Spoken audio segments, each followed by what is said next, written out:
Hi, I'm Lauren. I'm a postpartum doula, and here are my 10 things that I wish I would have known before I started breastfeeding. So, number one is just how much I was gonna love it. Like, the whole experience is just magical. Everything is just, yes, some of it's painful, especially in the beginning with the new baby, but overall, it's a very, very uplifting thing to do, and I love it. Number two, you're going to be covered in milk. Almost always. Just get used to it. Just get used to being wet, because especially in the beginning, because they go on their own. There's no real rhyme or reason as to what sets them off sometimes, and it's not at regular intervals at the beginning either. I fed my baby the other day, went straight to Walmart, was only in Walmart for 10 minutes, leaked everywhere. My hoodie, my shirt, my pants, all of it was soaked.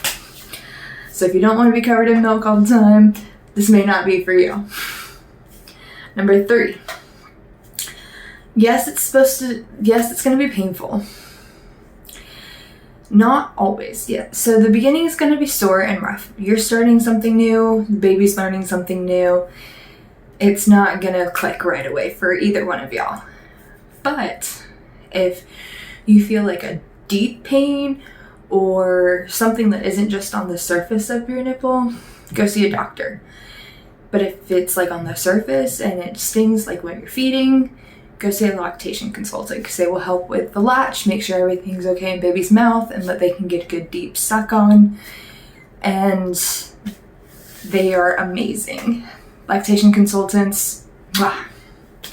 And don't just rely on the lactation consultant at the doctor or at the hospital when you delivered, because for some reason they don't give you the best advice and they leave a lot of things out.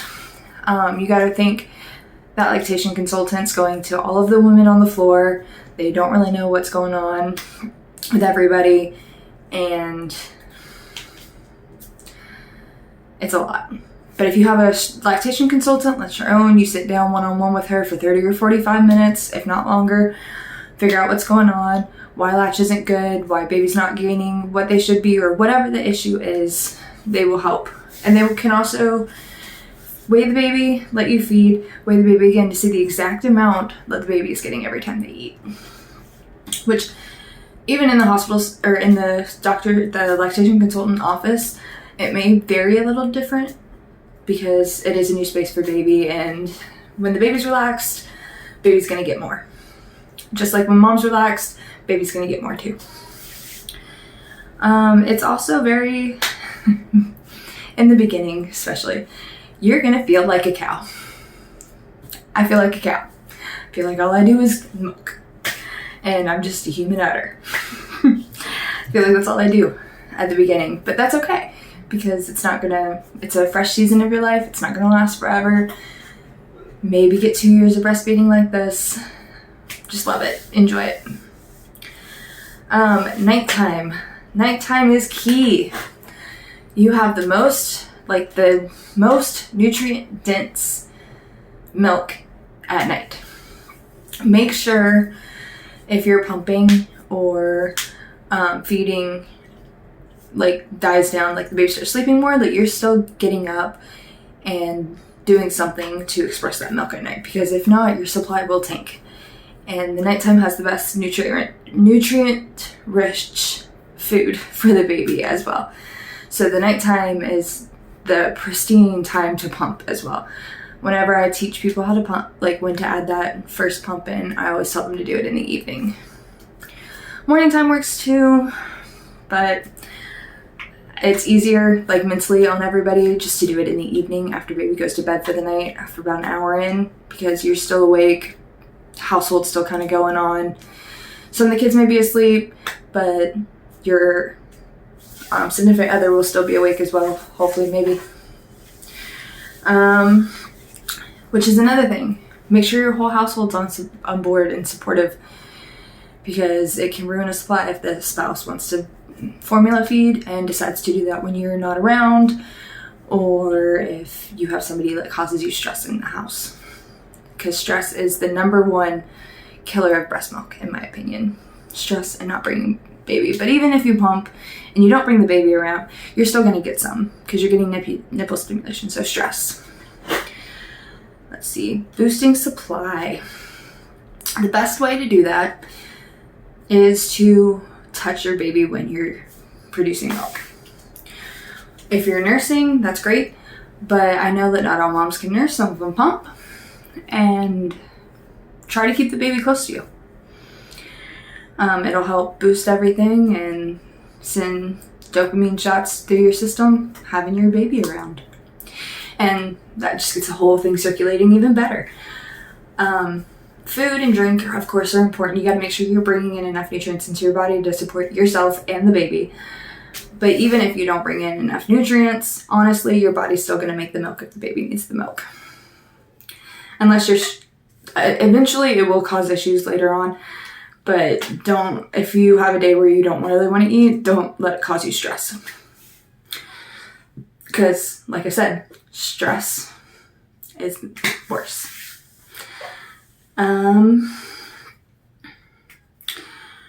Also, if you don't use breast pads. They cause me, okay, not everybody, but when I use the breast pads, they cause me an normal level of chafing and pain and just all around discomfort. It was horrible. And then I got the cups, the breast milk cups. I think they're called the Ladybugs by Haka. And it's a plastic cup with a silicone back, little hole for your nipple. It collects everything that you catch. It's got a top lid for the top. You pull the lid out, pour it out. Fits nicely into your bra. It's amazing. I love them so much. I don't go anywhere without them unless I'm not wearing a bra, because then you can't really put them in the boobs. They don't stay.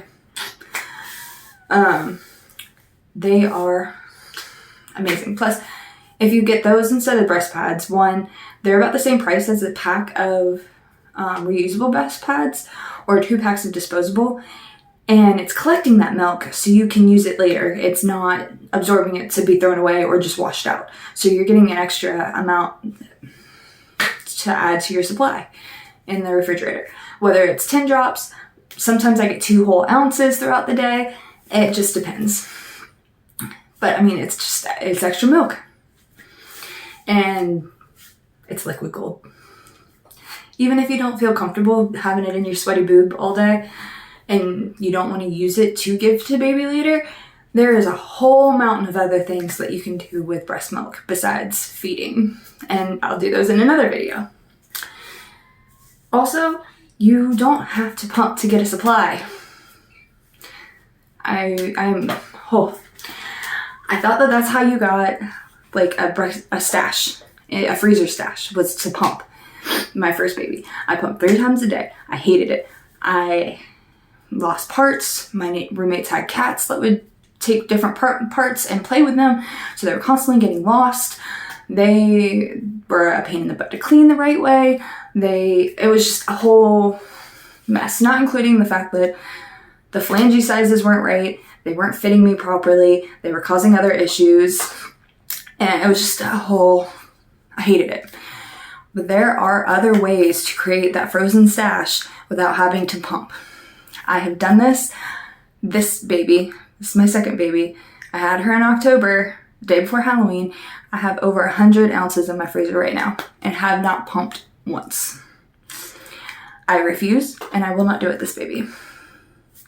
Down low, I'm going to add my pump schedule for moms who are going back to work to add in extra pumps. But I also have a class coming very soon that you can pre-register for, and about how to pump, or not pump, how to have a stash without pumping. And that will not stay the price that it's at currently for very much longer. So get it while you can. I will keep the price. If you buy it now, you won't have to pay more later when it comes out. But good luck breastfeeding moms. Y'all got this. Y'all are rock stars. Bye.